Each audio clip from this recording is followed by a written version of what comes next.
So our chapter is chapter number 8, The Bear Story of class 7th.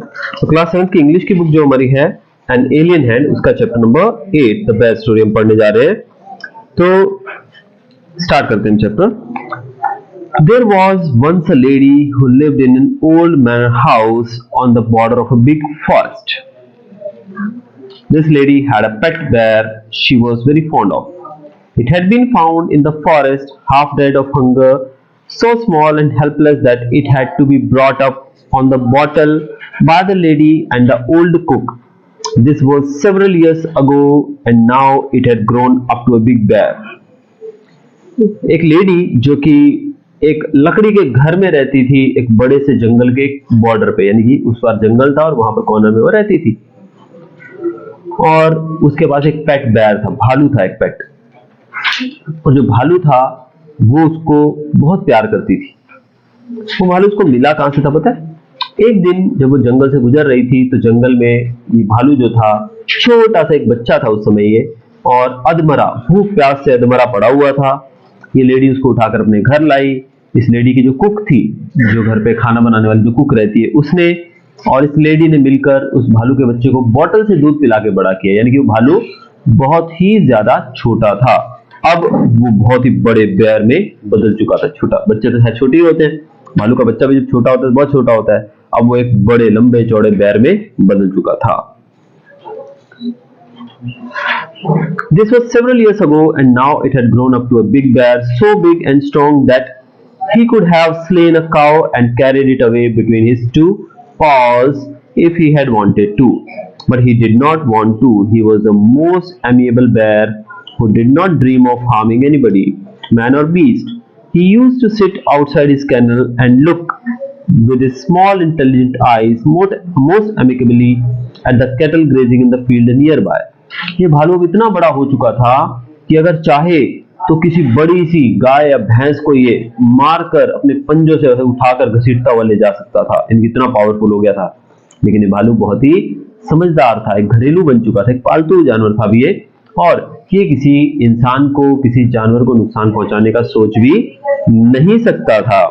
और ये अक्सर अपने घर के बाहर, जिसका कैनल था जहां पर ये रहता था, उसके बाहर बैठा अपनी खूबसूरत इंटेलिजेंट आईज से सामने चरते हुए जो जानवर थे उनको देखता रहता था. खासकर गाय वैसे जो चरती हुई थी ना, उनको देखता रहता था. The three shaggy mountain ponies in the stable knew him well and did not mind in the least when he shuffled into the stable with his mistress. उनके घर में वहां पर 3 पोनीज रहते थे, माउंटेन पोनीज. पोनीज जानते ना, pony किसको बोलते हैं? गधे की तरह दिखने वाला प्राणी होता है ना. तो पोनीज रहते थे इनके पास वहीं पर 3. और जब ये भालू अपनी मालकिन के साथ उसके तबेले में जाता था उन पोनीज के, तो भी उन पोनीज को बिल्कुल भी घबराहट नहीं होती थी कि ये हमको नुकसान पहुंचाएगा. वो इतना ज्यादा हार्मलेस था. The children used to ride on his back and had more than once been found asleep in his kennel between his 2 paws. The 3 dogs loved to play all sorts of games with him, pull his ears and his stump of a tail and tease him in every way, but he did not mind it in the least. घर के अंदर जो बच्चे थे वहां पर, उस घर में या नियर बाय जो बच्चे रहते थे, वो उस भालू के ऊपर, उसकी पीठ पर चढ़कर सफर करते थे, सवारी करते थे. बोलो तो भालू इतना प्यारा था, इतना ज्यादा अच्छा और समझदार था कि वो किसी को नुकसान नहीं पहुंचाता था. बच्चे उसकी पीठ पे चढ़ जाते थे, और कई बार तो बच्चों को उसकी मांद में, जहां पर वो रहता था ना भालू, कैनल बोला जाता है, उस कैनल के अंदर बच्चे उसके पंजों के बीच में सोते हुए भी पाए गए. यानी कि वो इतना फ्रेंडली था. बच्चे उसके कान खींचते थे, उसके बाल खींचते थे, उसकी पूंछ को मरोड़ते थे, हर तरह से उसको परेशान करते थे, लेकिन वो भालू कभी भी उनको नुकसान नहीं पहुंचाता था.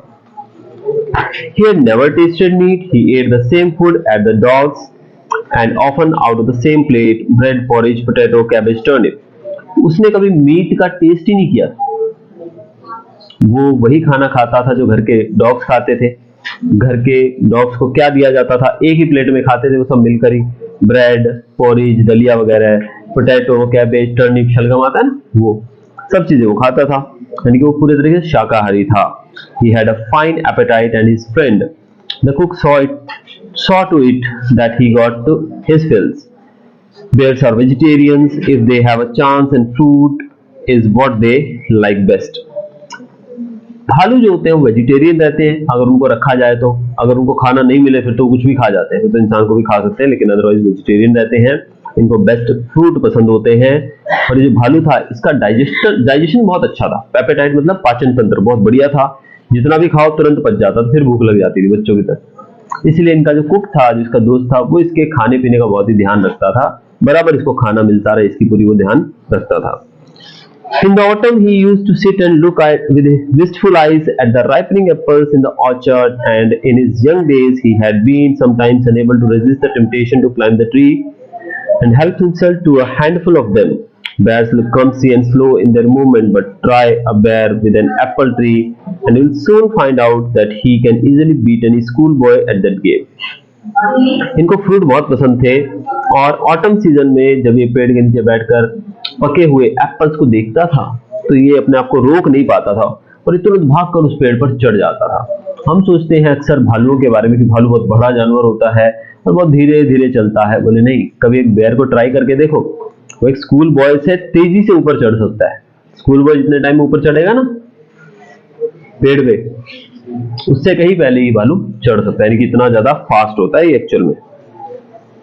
Now he had learned that it was against the law, but he kept his small eyes wide open for any apple that fell to the ground. अब उसको पता था कि ऊपर चढ़ना ठीक नहीं है, it is out of the law, यानी कि कानून के खिलाफ है, ये रूल्स के बाहर जाना है।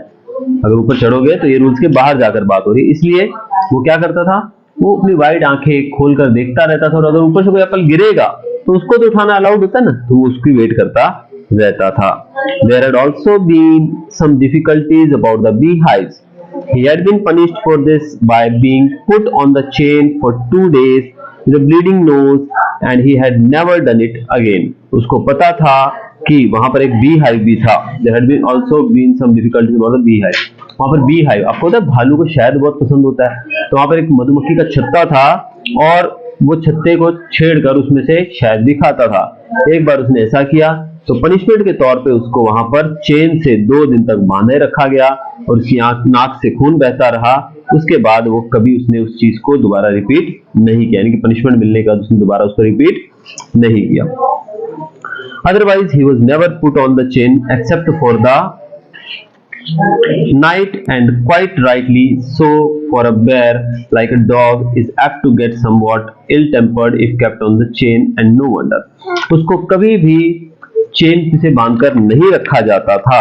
जब मैंने बताया आपको अभी जो इंसिडेंट मधुमक्खी के छत्ते वाला, तभी उसको बांधा गया था, उसके अलावा उसको कभी भी बांधा नहीं जाता था। सिर्फ एक कभी कभी वो इसका दिमाग खराब होता था, कई बार होता है ना, आपने जानते हो कई बार जानवर चिड़चिड़ा हो जाता है कभी कभी, तो उसी सिचुएशन, बाकी उसको कभी भी चेन से बांधने का रिवाज नहीं था, यानी कि he was a friendly kind of animal, और हमेशा वो फ्री ही रहना पसंद करता था। He was also put on the chain on Sundays। उसको संडे को चेन से बांधना पड़ता था भाई।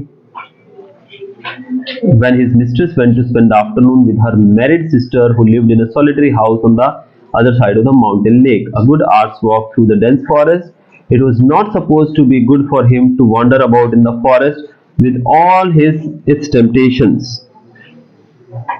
It was better to be on the safe side. He was also a bad sailor and had once taken such a fright at a sudden gust of wind that he had upset the boat, and he and his mistress had to swim to the shore। Sunday को उसकी mistress जो थी, उसकी मालकिन जो थी, उसकी बहन जो शादीशुदा थी, वो लेक, माउंटेन के उधर लेक थी, लेक के उस पार वो रहती थी उसकी बहन। तो ये मालकिन जो थी वो उसको मिलने के लिए वो दोपहर को वहां चली जाती थी, तो तब इसको बांध कर जाना पड़ता था। वो घने जंगल से होते हुए जाती थी, तब भालू को वहां पर बांध कर रखा जाता था। ठीक है, एक्चुअल में कहा जाता था कि अगर उसको खुला छोड़ा जाए तो वो मालकिन के साथ साथ जाएगा, जंगल में भटकता रहेगा और वो उसके लिए सेफ नहीं है। और इवन वो एक बैड सेलर भी था, यानी कि अगर भालू को नदी के अंदर से सपोज बोट के द्वारा वो लेक को पार करने के लिए बोट में साथ भी ले जाया जाए तो भी वो मस्ती करता था बोट के अंदर, क्योंकि उसको डर लगता था। तो ऐसे में कभी कभी वो पानी में गिर जाते थे और उनको तैर कर पार जाना पड़ता था, इसलिए उसको घर पे ही बांध के जाया जाता था। Now he knew quite well what it meant when his mistress put him on the chain on Sundays with a friendly tap on his head and the promise of an apple on her return. if he had been good during her absence. He was sorry but resigned, like a good dog when his mistress tells him he cannot come with her for a walk. Sunday जब भी होता था तो उसको भालू को पता ही होता था कि आज मुझे यहाँ पर बांध कर मिस्ट्रेस जाने वाली है, तो मिस्ट्रेस को बांध देती थी, उसके सर पे थोड़ा सा से टैप करती थी, प्यार से थपथपाती थी और वादा करती थी उससे कि मैं आऊंगी और तुम अच्छे बच्चों की तरह बिहेव करोगे तो एक एप्पल मिलेगा आने पे। वो भालू जो था उसको अच्छा नहीं लगता था, वो बहुत ही सॉरी फील करता था, लेकिन फिर भी वो एक अच्छे भालू की तरह बिहेव करने के लिए वहां पर चुपचाप बैठा रहता था। उसको जब ये पता लगता था कि वो अपनी मालकिन के साथ वॉक पे नहीं जा सकता है तो उसको काफी बुरा लगता था। One Sunday, when the lady had chained him up as usual and was about halfway through the forest, she suddenly thought she heard the cracking of a tree branch on the winding footpath behind her. She looked back and was horrified to see the bear coming along full speed.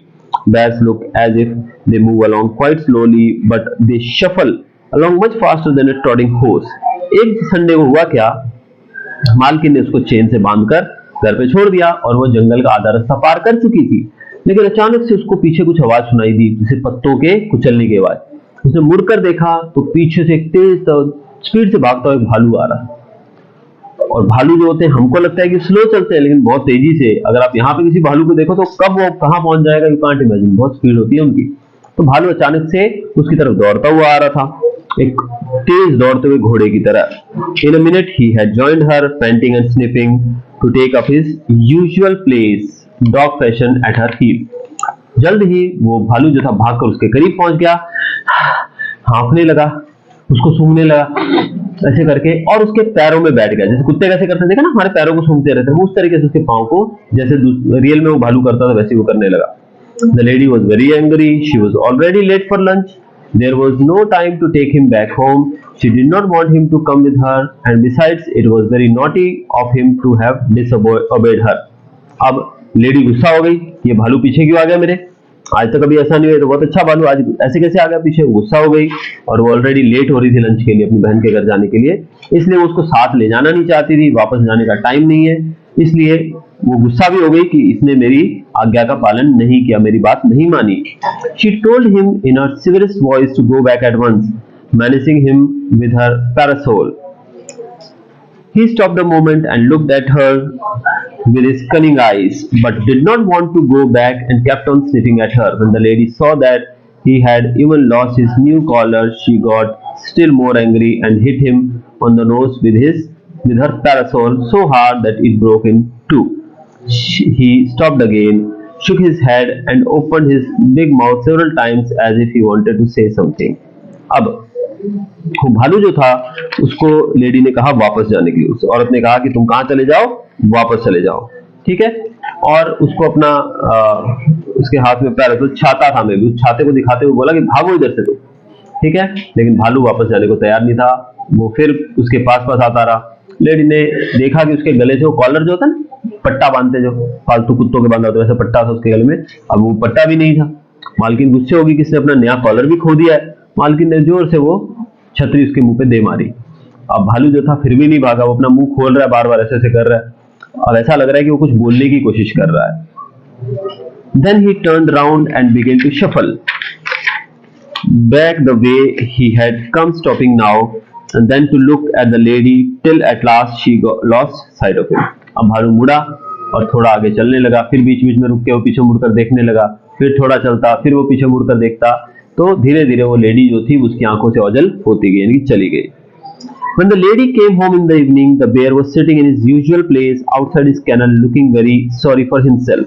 The lady was still very angry. She went up to him and began to scold him most severely and said he would have to be chained for 2 more days. The old cook, who loved the bear as if he had been her son, rushed out from the kitchen very angry.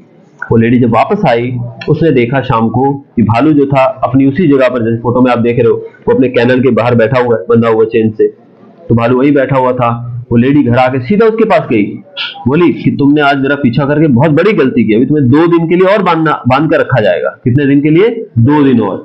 ये बात सुनकर जो cook थी, ये देखो अंदर से cook भी आई, कुक जो थी ना, वो कुक आई अंदर से गुस्से में, बहुत गुस्सा आया उसको, वो भालू से बहुत प्यार करती थी, वो कुक थी लेकिन वो भालू से बहुत प्यार करती थी जैसे उसका बेटा हो। What are you scolding him for, Mrs? said the cook. He has been as good as gold the whole day. Bless him. He has been sitting here quite still on his haunches, as meek as an angel, looking the whole time towards the gate for you to come back. अब वो cook आकर बोलती है कि आप इसको डांट क्यों रहे हो मैडम? ये तो बहुत ही अच्छा बच्चा बनकर बैठा रहा, इसने तब से हिला ही नहीं है, बेचारा ऐसे ही बैठा रहा है और तब से गेट की तरफ देख रहा है और आपके आने का इंतजार कर रहा है। That is the end of the story. क्या समझ में आया यहाँ पर? Yes. वो जो भालू था, वो भालू कौन सा था पता है? वो एक्चुअल में जंगल का कोई और जंगली भालू था। वो जो भालू उस लेडी के पास आया था, वो जंगली भालू था, कोई वाइल्ड, और उस लेडी ने उसको ही अपना भालू समझ के उसको मार भी दिया, डांट भी दिया, भगा भी दिया। और जब वो घर आई तो उसके पैरों तले से जमीन खिसक गई, ये सुनकर कि एक्चुअल में वो भालू तो हिला ही नहीं वहां से, वो तो तब से वहीं बैठा है। That's all.